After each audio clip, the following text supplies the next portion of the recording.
Everybody, it's Tim with Untitled Jurassic, and we're back with another toy review. Again, Primal Attack figure, brand new figure coming out. We just did the Carnivore, the Attack Packs, the Extreme Chomp and Rex, but already some more figures are coming out, and this is the one of the new Savage Strike figures.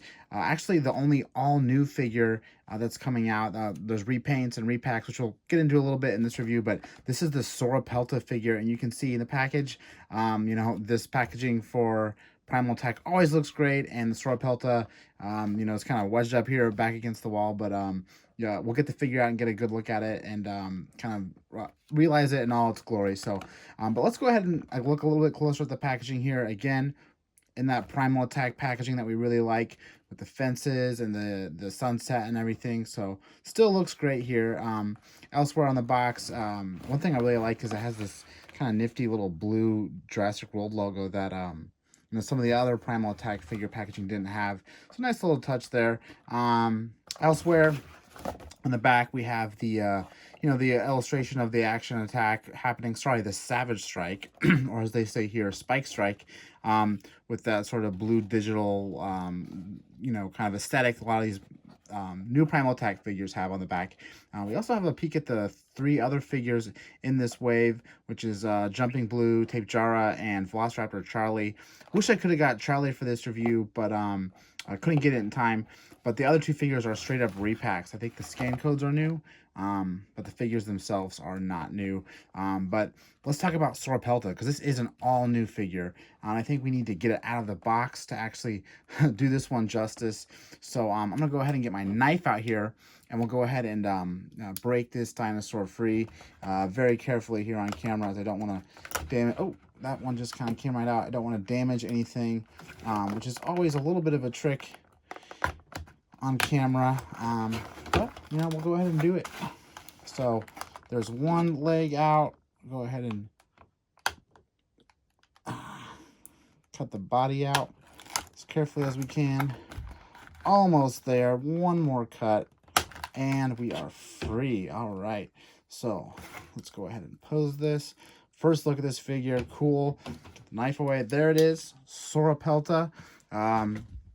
Ankylosaurid dinosaur, it looks like. I did some light research on this thing and saw that it was a Cretaceous period dinosaur.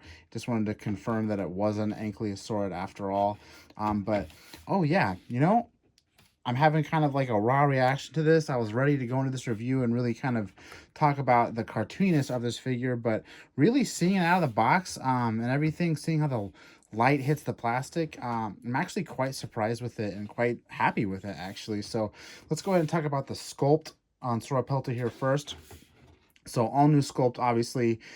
It has this red and gray sort of coloring, and the sculpt itself has all these cool spikes on the back that are very visible here, and also these horns that come out of the neck and the body, and those are on the body, they're actually soft plastic that's been molded, so they're not painted, so they're not going to get marked up or scratched up. And the same thing, oh, actually the neck spikes are painted, but they look like they're in pretty good shape here. That's just really cool. The back has probably the most detail of the entire figure, with the big kind of spikes and nodules, and then some subtle kind of pop mark scaling here. The legs are really cool too, because you can see that red color kind of comes on the top of them, and kind of almost like scales out into little blotches, which is kind of nice. It's not just like a harsh division of where the color starts and ends. So that's pretty cool. And then the head, you can see we have the beak and the eyes, kind of those yellow eyes with black dots that we see a lot in Mattel figures now, but they look quite nice here. They don't look as cartoony as I was kind of, disappointed when I first saw the first pictures that I thought it was going to be. So very nice. So yeah, that goes for sculpt, but we can talk more about articulation and sculpt within that kind of context. But it looks like the legs on the back are ball jointed, which is really cool, and they have the full range of motion that goes with ball joints.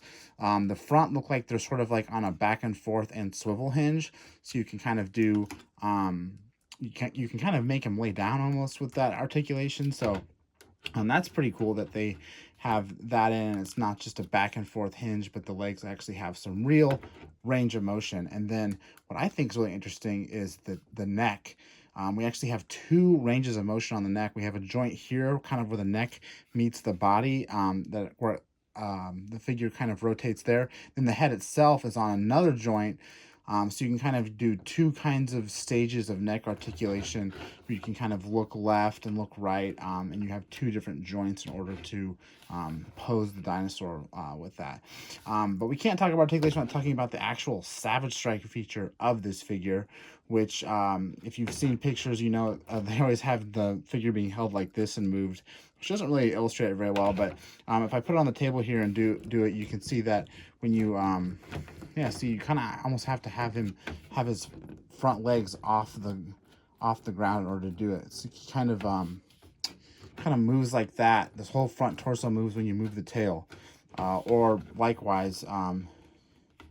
See if we can do it likewise. Yeah, no, it's really about moving the tail with the front legs off the ground that really kind of gives him this slashing back and forth, probably for those big giant spikes he has on his back, so you can kind of do a kind of a defensive attack. So actually them showing them holding the figure up, as silly as it looks, is probably the best way to illustrate this, because when you put him on the ground he kind of does it, but it's definitely hard to see on camera, and it's a little hard to see in person too, like the actual range of the attack when he's on the ground. But you know, these action features can be really cool sometimes, and sometimes they're just sort of a novel feature, like a, you know, claws slashing or jaws snapping shut. So this one's not probably the most exciting one in the book, but it doesn't take away from the figure either. Again, I'm just really impressed with this. I really thought I was going to come into this kind of giving this thing you know, a little bit more harsher marks, because I thought it was going to be cartoony, but I'm quite surprised with it. Size-wise, it does feel a little small for a Savage Strike figure. I'm going to bring some other ankylosaur dinosaurs into this review so we can do a little bit more fair of a comparison size-wise. So we have the Minmi, which is an attack pack figure, and those are actually very similar in size. Sauropelta is a little bit longer, but not much, but that's why it kind of feels like a small figure, because it just doesn't seem like it's the medium size in between an attack pack figure and, say, Roarvores. It sort of feels like attack pack size, but it does have those features. But again, when you put it next to the Roarvore Ankylosaurus, so we can see pretty much every Ankylosaurid out in the Mattel lineup right now. Sauropelta definitely looks nice, but yeah, it's more scaled to Minmi.